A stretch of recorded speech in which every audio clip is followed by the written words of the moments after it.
Hello everyone, अस्सलामुअलैकुम। Welcome to my YouTube channel learning skills. चलें topic start करते हैं। तो हमारा जो टॉपिक है वो है, अब नेक्स्ट टॉपिक पढ़ेंगे हम। मतलब हमारा जो चैप्टर चल रहा है, चैप्टर नंबर 1 है इंट्रोडक्शन टू बायोलॉजी। कल जो हमने टॉपिक डिस्कस किया था वो था कुरान एंड बायोलॉजी।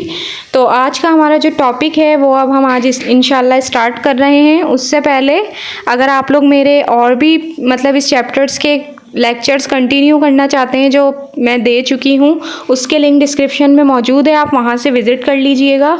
और बाकी वीडियोस भी यूट्यूब चैनल पर लर्निंग स्किल्स पर अपलोड हैं, आप वहाँ से जाके उसको कंटिन्यू कर सकते हैं। चलें अब हम आज का टॉपिक स्टार्ट करते हैं। टॉपिक नेम है हमारा contribution of Muslim scientist. The Muslim scientists have played great role in the development of biological science. They began experiments and observations from the first century of Hijra. Following are some details about the important Muslim scientists who made significant contribution towards the development of biology। अब ये contribution of Muslim scientist जो हैं बहुत ही ज़्यादा अहम topic है ये आपका। तो आज जो हम ये बायोलॉजी पढ़ते हैं इसमें जो मुस्लिम साइंटिस्ट का बहुत अहम किरदार है। हिजरी के इब्तदाई दौर से ही साइंसी तजुर्बात और एक्सपेरिमेंट जो थे उन्होंने टेक्निक की, और इनमें से जो कुछ साइंटिस्ट हैं वो यहाँ पर मेंशन हैं, हम इन्हें अभी डिटेल से पढ़ेंगे। तो सबसे पहले हमारा साइंटिस्ट जो है उनका नेम है Jabir bin Hayyan. Jabir bin Hayyan 722-817 AD. He was born in Iran. He worked in the field of chemistry, but he also wrote a number of books on plants and animals.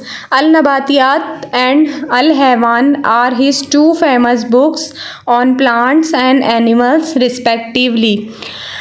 अब ये जो Jabir bin Hayyan है वो Iran में पैदा हुए। उन्होंने chemistry की फील्ड में बहुत ज़्यादा काम किया और उन्होंने बहुत सारी किताबें भी लिखी, जैसे कि यहाँ पर मेंशन है जो इन्होंने किताबें लिखी हैं जानवरों और पौधों पर।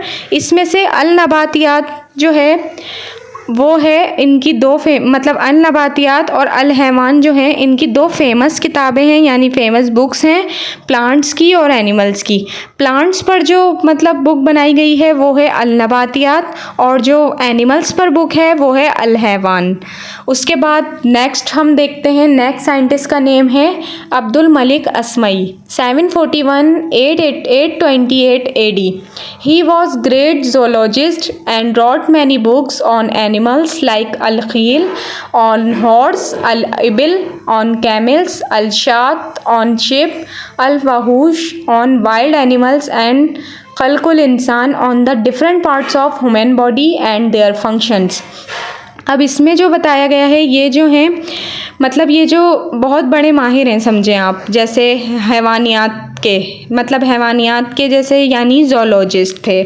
उन्होंने जानवरों के मुतालिक इल्म था, बहुत ज़्यादा इल्म रखते थे ये जानवरों के मुतालिक। उन्होंने बहुत सारी किताबें भी लिखी। अल-खील लिखी है जो लिखी है घोड़ों के ऊपर, अल-खील लिखी है जो ये वाली बुक है वो लिखी है ऊँटों पर, और जो अल-शात है ये भेड़ों से मुताल्लिक है, और अल-वहूश जो है मतलब वो तमाम वाइल्ड एनिमल्स यानी जानवरों से मुताल्लिक, और खल्कुल इंसान लिखी है इंसानों के जो तमाम अज़ा हैं उनकी क्या बनावट है और कैसे दिखते हैं, और उनके बारे में मतलब हर चीज़ के बारे में, ऑर्गन्स के बारे में और फंक्शंस के बारे में मतलब इसमें बताया गया है। ये जो बुक है मतलब ये है खल्कुल इंसान पर। अब ये जो लास्ट साइंटिस्ट हैं इनका नेम है अबू अली सीना। 980-1037 AD। He was greatest of all the Muslim scientists and considered as the founder of medicine. He is called as Avicenna in the West. He identified many diseases like tuberculosis, meningitis, and other such inflammations. He also worked in the field of mathematics, astronomy, physics, paleontology, and music.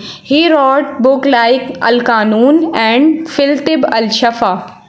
अब ये जो हैं अबू अली सीना जो हैं तमाम साइंसदानों से इनका मकाम जो है बहुत ऊंचा रहा है, और इन्हें फाउंडर कहा जाता है, यानी तिब के मेडिसिन में इनको फाउंडर कहा जाता है, यानी दवाइयाँ जो हैं इसमें इनको बानी कहते हैं। यानी कि मगरिब में इन्हें एविसीनिया के नाम से याद किया जाता है, जैसे हम टीबी के नाम से जानते हैं। तो आपने जो है टीबी और मेनिनगिट्स जो हैं वो हैं, मतलब इनके भी बहुत अच्छे इन्होंने वो किया है। मेनिनगिट्स के मतलब है गर्दन तोड़ बुखार, और इस तरह की और भी इन्फ्लेमेशन डिजीज़ हैं। इनकी शख्सियत की मतलब यानी कि अंदाज़ा लगाया जाए, और इसके बाद आपने मैथमेटिक्स में, एस्ट्रोनॉमी में, फ़िज़िक्स में, म्यूज़िक में और पैलियोंटोलॉजी यानी कि डिफरेंट ऐसी चीज़ें हैं जो फॉसिल्स के ज़रिए से फाइंड आउट की जाती हैं, इनमें भी आपने बहुत काम किया है। और इन्होंने अल कानून और जो सेकंड बुक है फिल तिब अल शिफा, ये जो बुक्स हैं ये भी लिखी हैं। और आज का हमारा लेक्चर ख़त्म हुआ है। साइंटिस्ट के बारे में पढ़ा है हमने, 3 साइंटिस्ट जिन्होंने बायोलॉजिस्ट में मतलब बायोलॉजी में बायोलॉजिस्ट बनकर बहुत अच्छा वर्क किया है। तो उम्मीद करती हूँ आज का लेक्चर आप लोगों को बहुत पसंद आया होगा। इंशाल्लाह मिलते हैं अब हम नेक्स्ट टॉपिक में। और मेरे जो और टॉपिक्स मतलब और जो आपकी टॉपिक्स हैं वो उसकी क्लासेस आप लोगों ने नहीं ली हैं तो आप लोग मेरे चैनल पर विज़िट कर सकते हैं, और वीडियोज़ अपलोड हैं वहाँ से जाके उसको कंटिन्यू कर सकते हैं। Thanks for watching my video and topic.